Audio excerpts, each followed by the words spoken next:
వ్యవసాయ రుణాలను మాఫీ చేసి రైతులను అప్పుల ఊబి నుంచి గట్టెక్కించాలని రాజ్యసభ మాజీ సభ్యులు కాంగ్రెస్ పార్టీ రాష్ట్ర media chairman doctor Narreddy Tulasireddy రాష్ట్ర ప్రభుత్వానికి విజ్ఞప్తి చేశారు. వాయల్పాడులో మీడియా సమావేశంలో మాట్లాడుతూ రాష్ట్ర వ్యాప్తంగా రైతుల పరిస్థితి చాలా దుర్భరంగా ఉందని, వ్యవసాయం గిట్టుబాటు కాక వ్యవసాయం దండగా అనే పరిస్థితి నెలకొని ఉందని తెలిపారు. పంట పండించడం ఒక ఎత్తు అయితే దాన్ని మార్కెటింగ్ చేసుకోవడం, అమ్ముకోవడం మరొక ఎత్తు అయిందని తెలిపారు. ఏ పంటకు గిట్టుబాటు ధర లభించడం లేదు. మామిడి, మిర్చి, పొగాకు, పసుపు, అరటి, చీని, ఉల్లి, టమాటో, బుడ్డశిరిగా ఇలా ఏ పంటకు కూడా గిట్టుబాటు ధర లభించడం లేదు. అడిగేవారు లేరు, కొనేవారు లేరు. కేంద్ర రాష్ట్ర ప్రభుత్వాలు కొనుగోలు కేంద్రాలు తెరవకుండా నిమ్మకు నీరెత్తినట్లు ఉలుకు పలుకు లేకుండా పడి ఉన్నాయి. పంటల బీమా అమలు కావడం లేదు. పంట నష్టపరిహారం సకాలంలో అందడం లేదు. సున్నా వడ్డీ పథకానికి సున్నం పెట్టడం జరిగింది. పావలా వడ్డీ పథకానికి పాడ కట్టడం జరిగింది. డ్రిప్ ఇరిగేషన్ అంతంత మాత్రమే. లేనిపోని యాప్లు పెట్టి సకాలంలో రైతులకు ఎరువులు అందడం లేదు. పొలాల్లో ఉండాల్సిన రైతుల ఎరువులు అంగళ్ళ చుట్టూ, రైతు సేవా కేంద్రాల చుట్టూ ప్రదక్షిణలు చేస్తున్నాయి. ఎరువుల ధరలు ఆకాశాన్ని అంటుతున్నాయి. కోటాపురం మామిడి కానీ, పసుపు కానీ, బొప్పాయి కానీ, మిర్చి కానీ, పొగాకు కానీ ఏ పంట కొనేవాడు లేడు, అడిగేవాడు లేడు. తర్వాత ఈ సంవత్సరం చూస్తామా, ఎల్నినో ప్రభావంతో తీవ్ర వర్షాభావ పరిస్థితి ఉంది. భూగర్భ జలమట్టం అడుగంటిపోయింది. అటు సాగునీటి సమస్య, ఇటు త్రాగునీటి సమస్య, ఇటు పశుగ్రాసం సమస్య 3 ఉత్పన్నమైనవి.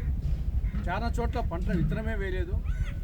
కొన్ని చోట్ల వేసిన విత్తనం కూడా మొలకెత్తి ఎండిపోయింది. ఇంకా మిగతా స్కీములు చూస్తామా, ఈ యొక్క పంటల బీమా పథకం అమలే కావడం లేదు. పంట నష్టపరిహారం సకాలంలో ఇవ్వడం లేదు. డ్రిప్ ఇరిగేషన్ అంతంత మాత్రమే. సున్నా వడ్డీ పథకానికి సున్నం పెట్టడం జరిగింది. పావులా వడ్డీ పథకానికి పాడగట్టడం జరిగింది. దానికి తోడు ఎరువుల ధరలు అమాంతంగా పెరిగిపోయాయి. ఒక్కొక్క 50 కేజీల బస్తా మీద ఈ 5-6 నెలల్లోనే 500 రూపాయల నుంచి 800 రూపాయల వరకు పెరిగాయి. ధర పెరగడం ఒక ఎత్తు అయితే దానికి మళ్ళీ యాప్లు. ఆ యాప్ల కోసం రైతులు, పొలాల్లో ఉండాల్సిన రైతులు ఈ రైతు సేవా కేంద్రాల చుట్టూ, ఈ ఎరువుల అంగళ్ళ చుట్టూ ప్రదక్షిణాలు చేస్తూ ఉన్నారు. కానీ ఈ పరిస్థితుల్లో వ్యవసాయం దండుగా అనే వాతావరణం వచ్చింది. వ్యవసాయం గిట్టుబాటు కావడం లేదు. కాబట్టి రైతులందరూ అప్పుల ఊబిలో కూరుకుపోయారు. ఏ రైతును చూసినా భూమి 20 ఎకరాలు ఉన్నాయి, 30 ఎకరాలు ఉన్నాయి. ఎంత ఎక్కువ భూమి ఉంటే అంత అప్పు ఎక్కువగా ఉంటుంది. ఆ పరిస్థితి రైతులు. ఈ అప్పుల భూమి నుండి బయటపడలేక, ఆత్మాభిమానాన్ని చంపుకోలేక అనేక మంది రైతులు ఆత్మహత్యలు చేసుకుంటున్నారు.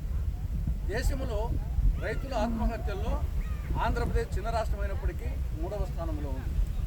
కానీ ఈ పరిస్థితుల్లో రైతులను ఆదుకోవాలంటే అంతో ఇంతో వ్యవసాయ రుణాల మాఫీ పథకాన్ని ఇంప్లిమెంట్ చేయాలి. మన పొరుగు రాష్ట్రం తమిళనాడులో ఇటీవల 75,000 రూపాయల వరకు కోఆపరేటివ్ సొసైటీస్లో వ్యవసాయ రుణాలు మాఫీ చేయడం జరిగింది. తెలంగాణలో 2 లక్షల రూపాయల వరకు వ్యవసాయ రుణాలు మాఫీ. మహారాష్ట్రలో 2 లక్షల రూపాయల వరకు వ్యవసాయ రుణాలు మాఫీ. ఇక్కడ కూడా మన రాష్ట్రంలో ఇటీవలనే కూటమి ప్రభుత్వం ఒక నిర్ణయం తీసుకోవడం జరిగింది. రాజధాని అమరావతి ప్రాంతంలో 2వ ఫేజ్ కింద భూసేకరణకు భూములు ఇచ్చే రైతులకు సంబంధించి ఒక్కొక్క రైతు కుటుంబానికి ఆ 7 గ్రామాల పరిధిలో 1.5 లక్ష వ్యవసాయ రుణాలు మాఫీ చేయాలని చెప్పేసి నిర్ణయం తీసుకోవడం జరిగింది. కాంగ్రెస్ పార్టీ డిమాండ్ ఏమంటే, కేవలం ఆ 7 గ్రామాల పరిధిలోనే కాదు, రాష్ట్రంలోని రైతుల పరిస్థితి అంతా అధ్వానంగా ఉంది. కాబట్టి మొత్తం రాష్ట్ర రైతాంగానికి ఒక్కొక్క రైతు కుటుంబానికి 1.5 లక్షల రూపాయల వరకు వ్యవసాయ రుణాలు మాఫీ చేయాలని చెప్పేసి కూటమి ప్రభుత్వాన్ని కాంగ్రెస్ పార్టీ డిమాండ్ చేస్తూ ఉంది.